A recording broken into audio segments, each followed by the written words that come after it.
Take a very close look at the footage on your screen right now. Would you believe me if I told you that this was a video game released in November of 2015? That's coming up on almost 7 years ago, and it looks better than other games that are releasing even today.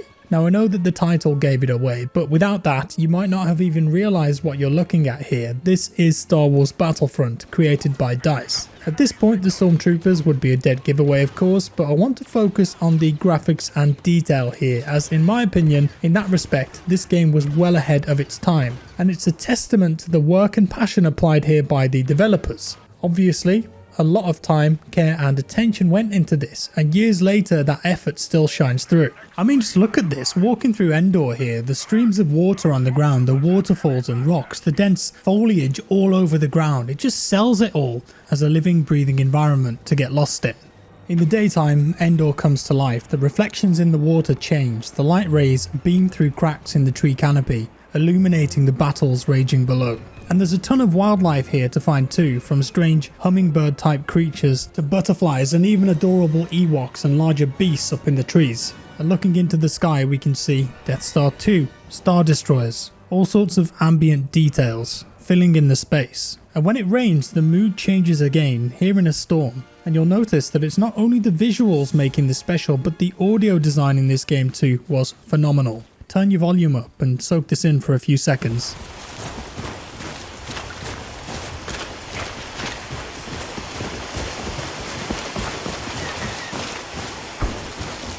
Now whilst we don't know exactly how long DICE worked on this game before it released in November 2015, we do know when it was first announced, and that was at an E3 press conference on June 10, 2013. And there the studio unveiled a teaser trailer for this title built on the Frostbite 3 engine, so it's at least 2+ years, but judging by the level of polish here, I would assume that it's closer to 3 in total. And thanks to a couple of behind the scenes clips, we came to know how some of this level of detail was achieved. DICE was apparently given unprecedented access to the Lucas Cultural Arts Museum and archives to capture highly detailed photos and scans of the actual models and props used in the original trilogy of movies. They were photographed extensively and some of them 3D scanned. They also visited the original locations where the movies were shot to capture the environments and the emotions of them, and they leaned heavily into a technique called photogrammetry, where extremely high resolution photographs are taken of objects from multiple angles. This could be rocks, vegetation, terrain,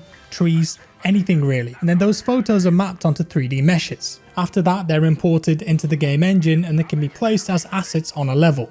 According to a GDC talk from 2016, DICE took over 100,000 photos in total for their photo scanning work in this game.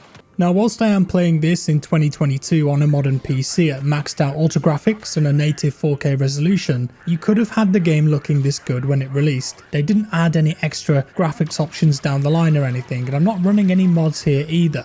The performance is great too, it's a very well optimized game considering how good it looks. In fact, the game ran at an almost consistent 60 frames per second on the consoles it released on at the time, the PlayStation 4 and Xbox One, albeit at a lower resolution with some of the bells and whistles that you can see on this footage disabled. The details had an impact on the gameplay too. This is the Battle of Jakku, one of the only references the game makes to the new sequel trilogy. In the sky, battles rage overhead. The skybox is full of capital ships, X-Wings and TIE fighters blasting each other. Laser fire fills the air, making an easy distraction from what's happening at the battle on the ground. The game does a brilliant job of depicting the Battle of Hoth too, and we can experience things here that we didn't see or hear about in the Empire Strikes Back movie. It's a cold and harsh environment, and the front lines of the trenches must have been hell to fight from on either side. You leave footprints in the snow as well, so do the other soldiers. Now by today's standards this is pretty normal, but in 2015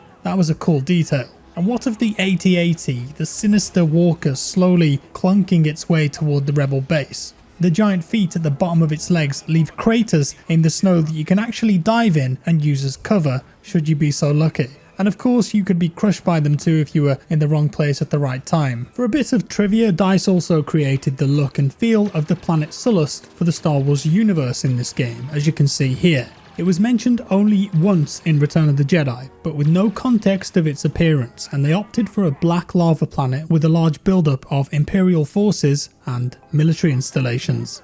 Wrapping things up, the gameplay itself was very arcadey. For some people, it was a fun Star Wars experience that they could hop in and out of, but others were looking for more depth, teamwork and progression akin to the original Battlefront titles. However, there's no denying that even by today's standards, this is an incredible looking game. That's why I think the technology used here was ahead of its time, and it's obvious that a ton of love, detail and resources was thrown into this project before it released.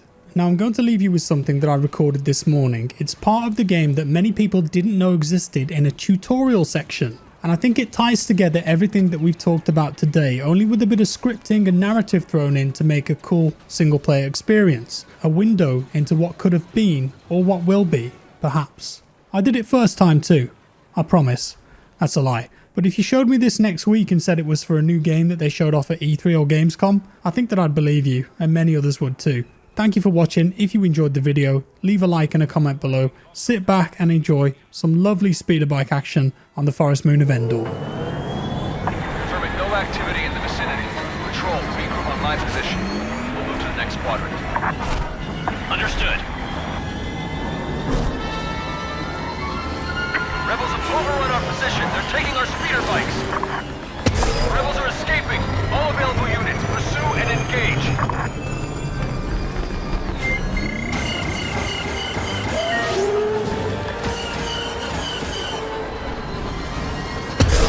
ATSTs are currently deployed in your area. They will engage the rebels on site. Rebel speeder bike destroyed.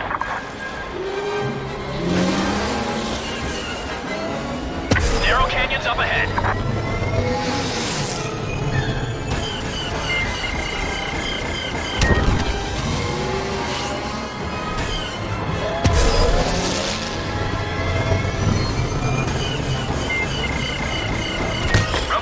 Taken out.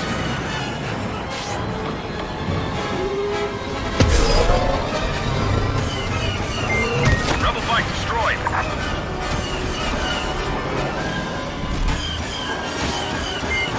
Rebel vehicle blasted.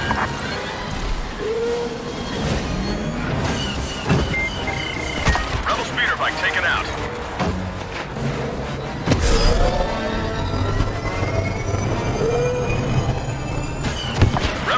Bike destroyed.